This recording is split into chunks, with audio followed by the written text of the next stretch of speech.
Shalom. First and foremost, I want to give all praise, all honor, all glory to Yahweh, Bahasham, Yahweh Shah, Bahasham Rakakwadash. Double honors to the apostles and elders of Great Millstone for teaching me this truth according to the Bible through the spirit and power of Yahweh, Bahasham, Yahweh Shah. And a sincere peace and salutation to all you hopeful Akim out there, pushing his word in all truth and sincerity, doing the work as Yahweh, Bahasham, Yahweh Shah has created us to do, so he can wake up and seal the elect of the nation of Israel, which consists of you so-called blacks, Hispanics, and Native Americans, and you Israelites who are scattered amongst the heathen nations that may look like the heathen nations, but your father's seed line goes back to you being the so-called black, Hispanic, or Native American, one of the 12 tribes of the children of Israel. A Shalom. It's your brother Halakia from the GMS Denver camp coming back once again through the spirit and power of Yahweh, Bahasham Yahweh Shah with another video.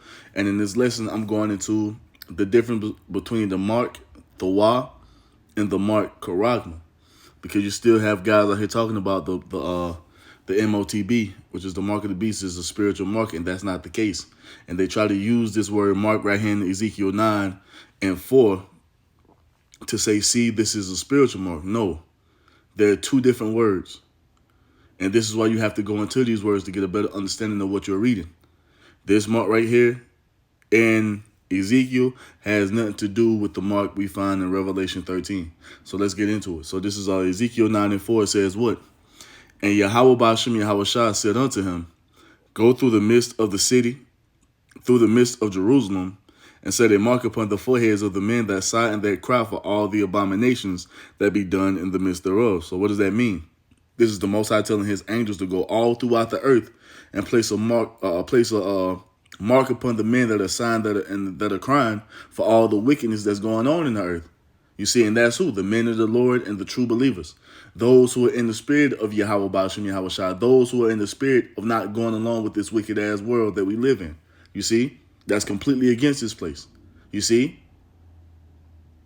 Those who believe in this 100% doctrine of what? The Most High coming to destroy this place for the wickedness. Hey, the men of the Lord been on the highways and byways prophesying against this place, and those who believe upon those words that the men of the Lord preach, you're going to receive that Thawah. You see that mark, right? Let's get it. Now, when you go into this word mark in Ezekiel 9 and 4, it's Thawah. It says what? Desire, mark, says what? Mark, as a sign of exemption from judgment. That's what this mark is. It represents in the book of Ezekiel 9 and 4. This is what that word mark right there means. A sign of exemption from judgment. And why would you receive that sign? Because you're in the spirit of Yahweh Ba'ashem Yahweh Shah, prophesying against this place, prophesying against Esau going down, prophesying of the kingdom of heaven coming. You see, prophesying against all the madness and wickedness and the filth and pollution that goes on here that's being propagated by the so-called white race, the Edomites. That's how you receive that exemption from judgment, by being in the spirit and on one accord with the Heavenly Father Yahweh through faith in his only begotten Son Yahweh Shah. And this is how you receive that mark of exemption from judgment. So when all hell breaks loose, you see, when it goes down, as we know, according to prophecy, if you've been in the spirit of prophesying against this place and standing with Yahweh Ba'ashem Yahweh Shah, you're going to receive that mark of exemption for judgment, that Thawah. It is not the same thing as what we read in Revelation 13. Now let's finish this out. Ezekiel 9 and 4 says what? And Yahweh said unto him, go through the midst of the city, through the midst of Jerusalem, and set a mark upon the foreheads of the men that sigh and that cry for all the abominations that be done in the midst thereof.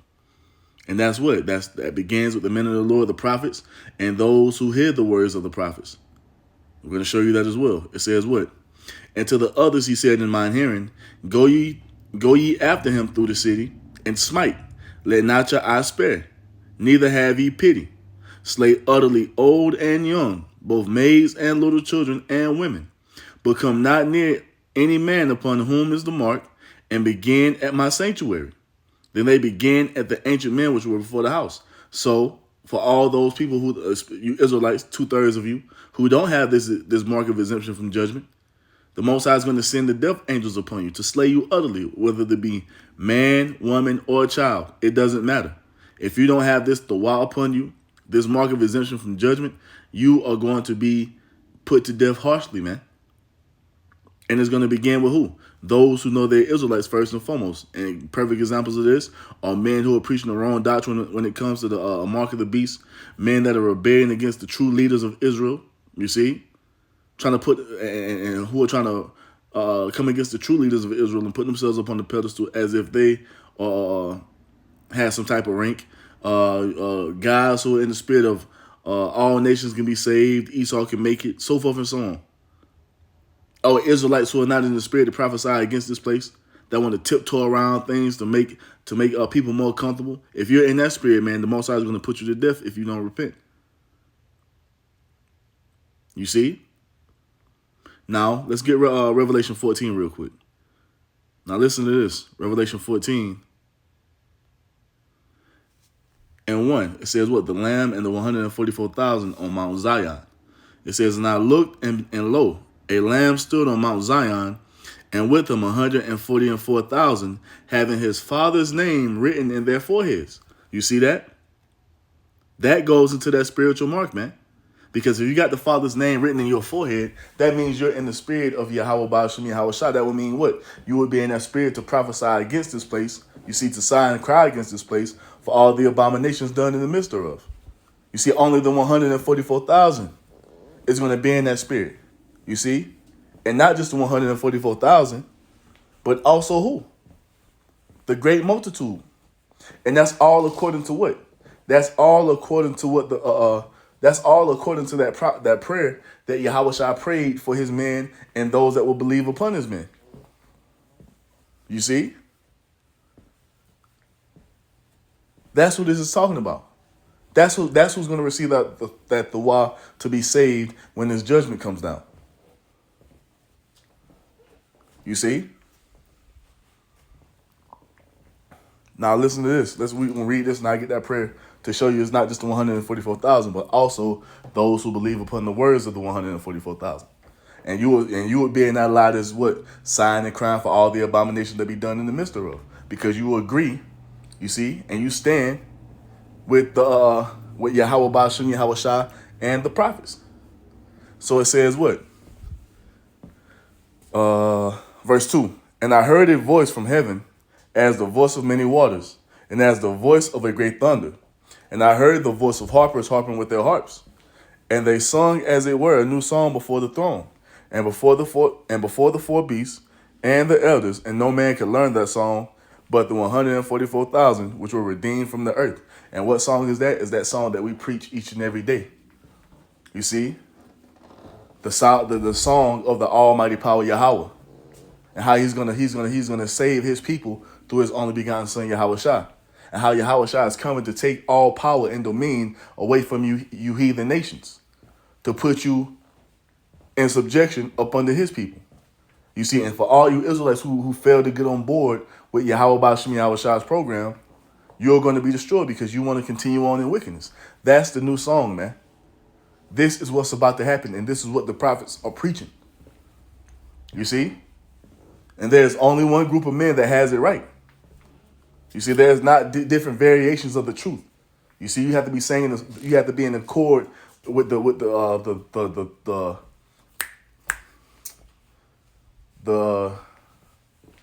tune of the sound, man. You have to be in tune with the song, man. You can't be over here just singing whatever you want to be singing, man. You see, you hit whatever note you want to hit. That ain't how it works.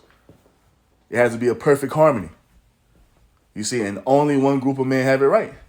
And that begins with the men of Great Millstone, beginning with our elder apostle Dahar and the men under him on down. You see? Verse 4 says what? These are they which were not defiled with women, meaning what? They're not defiled with different doctrines and philosophies. You see? Their whole life's purpose is to do what?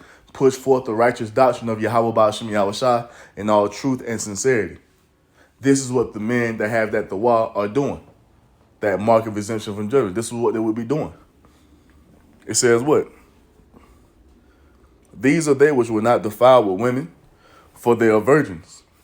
These are they which follow the Lamb whithersoever he goeth. These were redeemed from among men, being the first fruits unto the Most High and to the Lamb. And in their mouth was found no guile, for they are without fault before the throne of the Most High. And why is there no guile found in their mouth? Is because they're preaching the words of Yahweh Bashem Yahweh Shai, man. Sighing and crying for all the abominations that be done in the midst of, which is going to result into what? Them having that Tawah placed upon them. You see? Having the name of the Father and the Son sealed in their forehead to be exempt from judgment when it finally comes. This is a different word mark than what we read about in the book of Revelation 13, man. You see? Now, to also show you that it wasn't just talking about the 144,000 being kept, let's get John 17 as well, man. John 17 says what?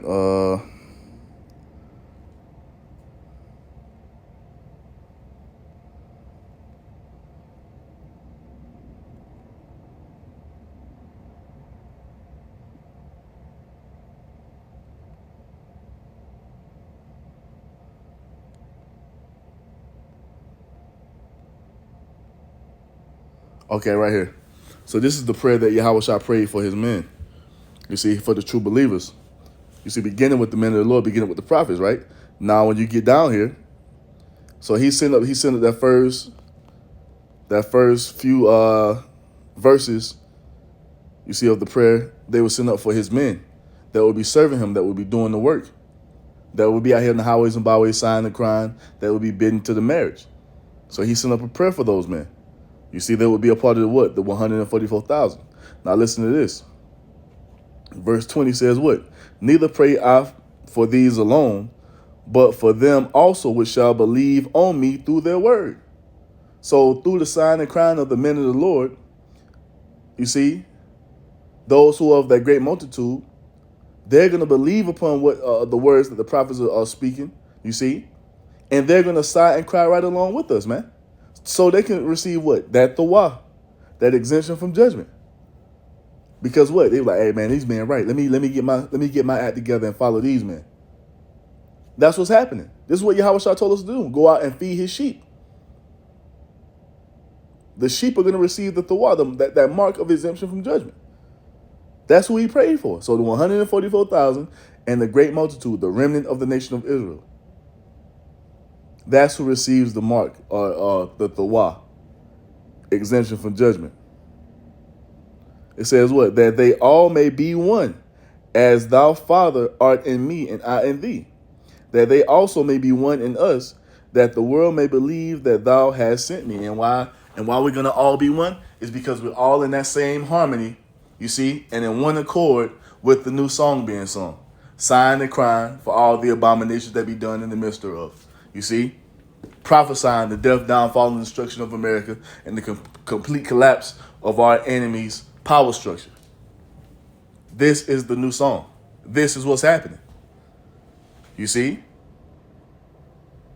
And who's partaking in it? The men of the Lord, the 144,000, and the great multitude. Those that we read about being saved in Revelation 5 and in Revelation 7 and all throughout the prophecies. That great multitude was prophesied to return. You see? They're going to be saved through what? That Tawah that they received, that mark of exemption from judgment. You see? So that's the first mark. You see? It's a different mark than what we're about to read in Revelation 13. Now let's get into this one. Now this is Revelation 13 and 16. It says what? And he causeth all, both small and great, rich and poor, free and bond, to receive a mark in their right hand or in their foreheads. Now this is a different word. This is a different word for mark. This is not the same word that we read about in the book of Ezekiel. Now that mark was a spiritual mark. The mark of exemption from judgment is a spiritual mark that the elect is going to receive, you see, or has received in them, because it's already preordained who the elect is. We're just waiting to find out if it's us, you see, and we're hoping that it is, because if not, we done for. But it says what? So that was the spiritual mark. Ezekiel 9 and 4. That mark is the spiritual mark that the elect is going to receive to be exempt from judgment. Now this right here is a physical mark.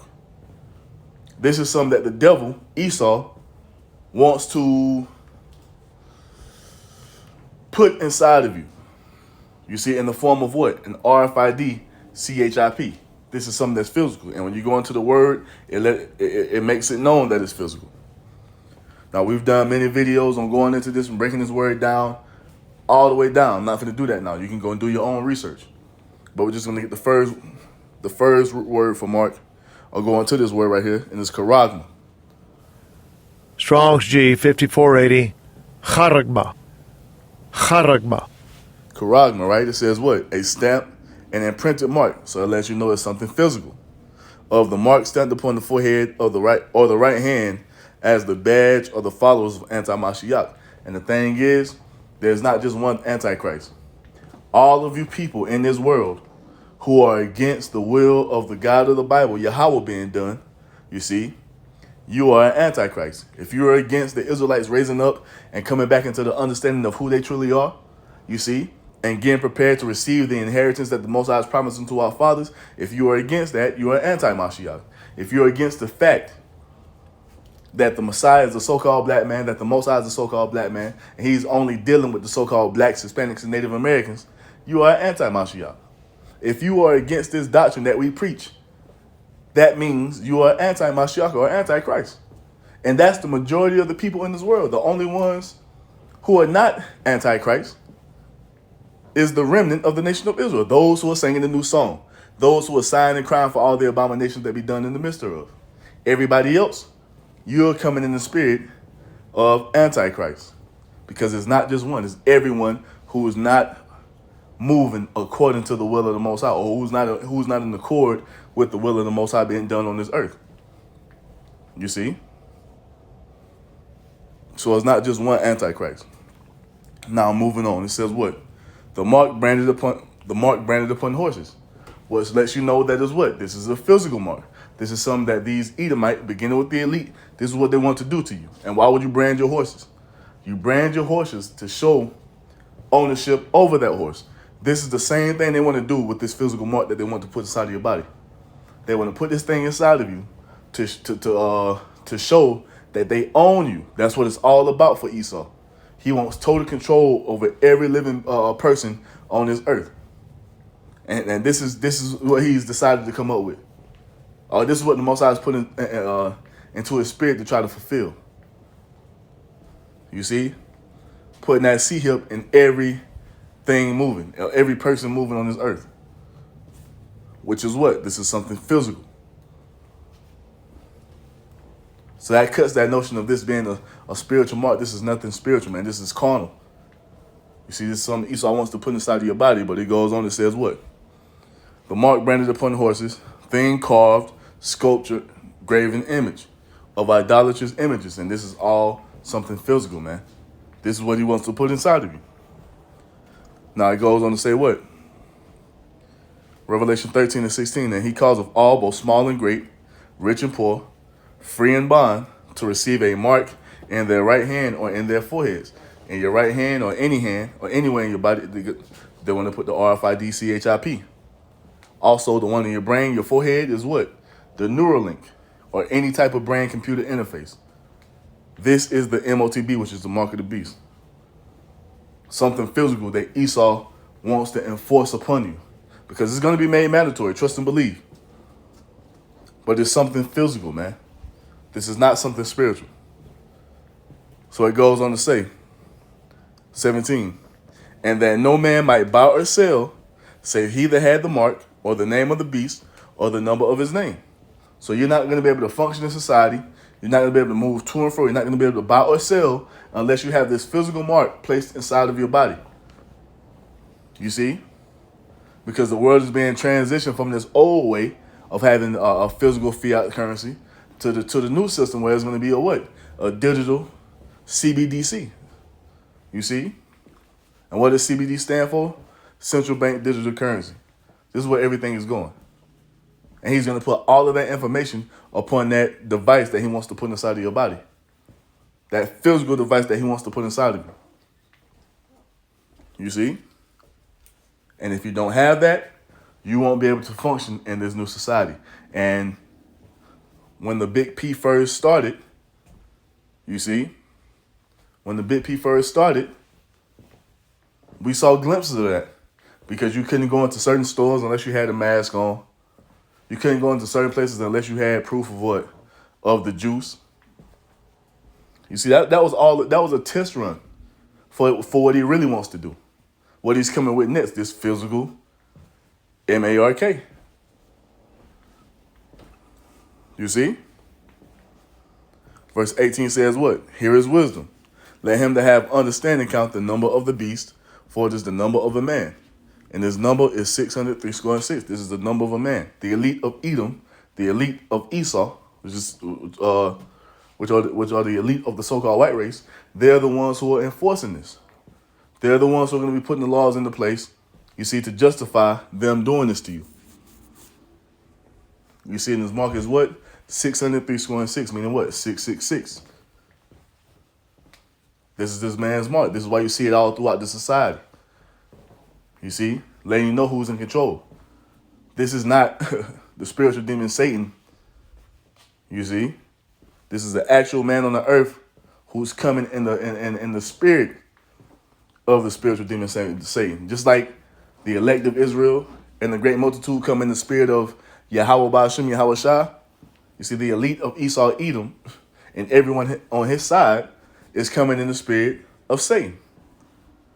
And you're going to lose, because we already know how it's going to play out.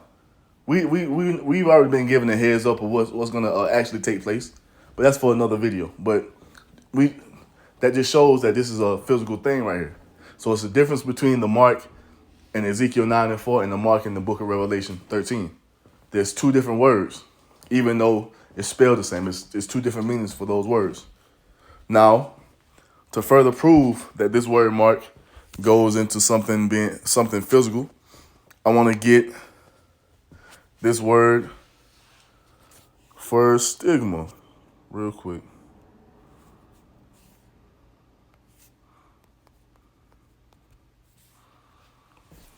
Get the word for stigma. Now let's go to the origin of the word. So the origin of the word is Greek in origin. That's what the New Testament was translated to. Or translated from. It was translated from the Greek. You see, that's why it was what? Chi-Psi stigma. Now the word for stigma says what? In late 17th century, denoting a mark made by pricking or branding, which is what? Something physical. You see that?